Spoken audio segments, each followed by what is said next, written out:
Hello everyone, welcome to my channel.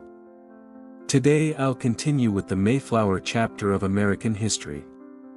Without further ado, let's begin. To escape religious persecution, the separatists had to flee England. Their first choice was the Netherlands, where the political climate was relatively tolerant. At first, James I would not allow them to leave. They resorted to clandestine departures to Amsterdam. In 1609, they finally obtained permission and formally moved to Leighton, a university town south of Amsterdam. Leighton, beautiful and commercially active, offered the congregation practical livelihoods. Some taught or studied at the university, others worked in factories. For those blocked by language barriers, fellow believers helped financially. Life began to stabilize. But new problems soon appeared. Fearing Catholic Spain, Dutch authorities increasingly leaned toward alliance with King James I and grew less welcoming to these English newcomers. Meanwhile, the next generation was losing its sense of Englishness, attending Dutch schools, speaking Dutch, socializing with Dutch peers. Though the separatists had broken from the English Church, they were proud to be English and loyal to the crown. Heritage mattered, and they didn't want their children to lose it. Finally, as the population grew and aged, Leighton could not provide enough jobs. Some, after exhausting their savings, returned to England, while younger members left to find work elsewhere. The community's survival entered a crisis. How could they protect religious freedom while also keeping their culture and livelihoods? The separatist leaders began searching for a new home. In 1607, England founded its first North American colony, Virginia. Its success gradually made North America more attractive than Leighton. To the separatists, the New World looked like a blank page, a haven for religious liberty that would not erase their English heritage. But the risks were real: tales of wilderness, scarcity of food, disease, and hostile natives.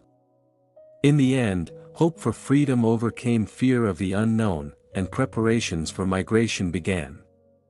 Although they chose North America, they did not want to settle in Virginia.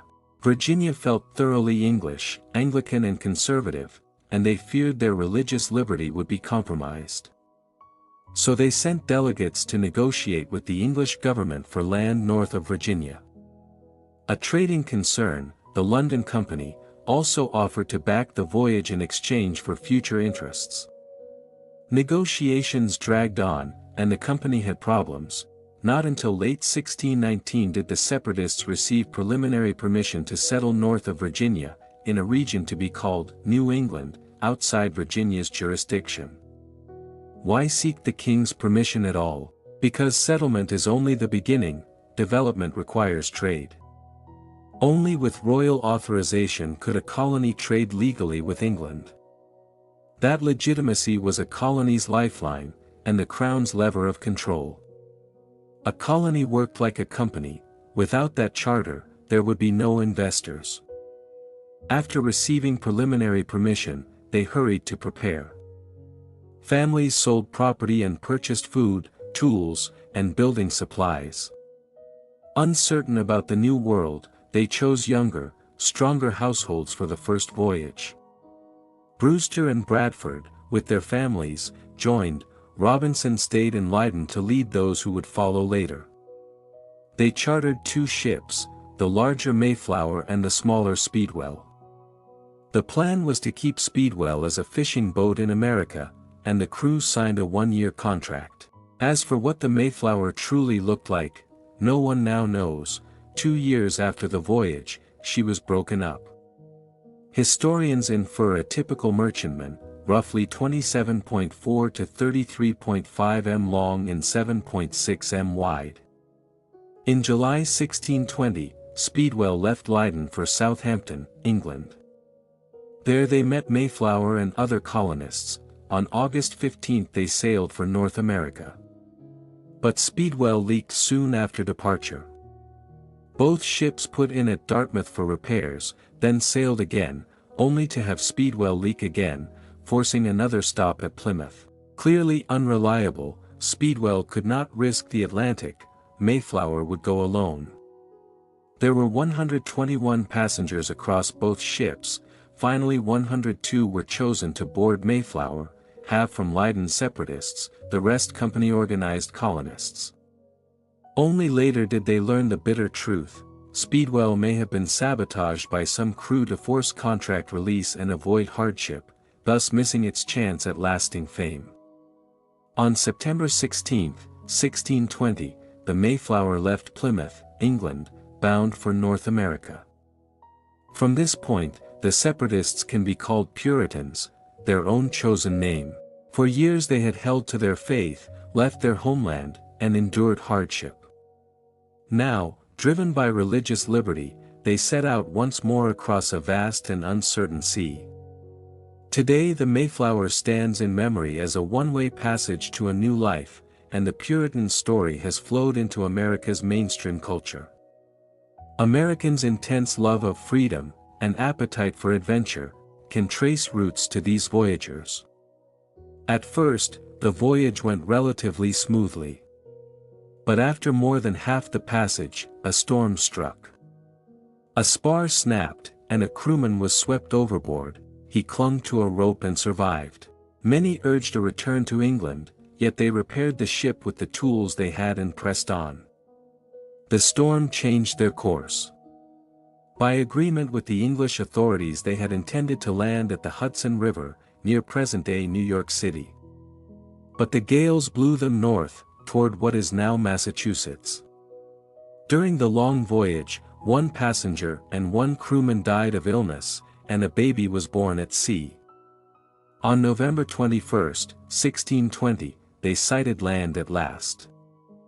They realized the land ahead was not the planned destination. Their contract with the crown no longer bound them, no one had authority over them here. Facing an unknown shore and absolute freedom, some colonists proposed to do as they pleased, with no responsibility and no allegiance to the king. The Puritan leaders saw the other side of freedom. Freedom without restraints quickly becomes unfreedom, it would doom the colony. To prevent chaos, the ship's 41 adult men discussed and signed a short document, the Mayflower Compact. Barely 200 words, yet it became North America's first written social covenant, a cornerstone for future political order. The compact had three core layers: faith in God and loyalty to the king, forming a civil body politic to make just and equal laws for the common good, and a pledge by all to obey and enforce those laws. Formed by majority principle without outside command, it created self-government, discipline for the sake of liberty, a model for other English colonies and, in time, the U.S. Constitution. After landing, the passengers named the place the Plymouth Colony and formed a self-governing committee. John Carver was elected the first governor. The committee quickly sent out scouting parties. They found an uninhabited Wampanoag village with corn and stacks of hay. They took what they found, even opening a grave and removing useful items. Before they could finish building shelters ashore, a harsh winter set in. Before they could finish building shelters, winter hit, and with it disease. By December, most were ill. At the worst, only 6 or 7 could care for the rest. In just 3 months, 27 men, 13 women, and 10 children died among the passengers. Of the 25 to 30 crew, about half perished. Another baby was born aboard, a small light in a bleak season. The new world opened with painful pages. Freedom demanded a heavy price. All winter they built by day and returned to the ship by night. Only by March 1621 were the houses largely ready. On March 31, 53 survivors finally left their floating refuge. On April 15, 1621, the Mayflower sailed back to England, carrying away the last tether to the Old World. Soon Carver died, and Bradford was elected governor. Even after surviving the first winter, the gravest threat remained: hunger. Supplies from Europe were nearly gone. How could they live on this land? Who would help them at the crucial moment? Next, the Indians. Alright, that's all for today's program. Thank you for listening. If you're interested in this series of topics, please subscribe to my channel so you can continue watching next time. I'll update the next video as soon as possible. See you next time, bye bye.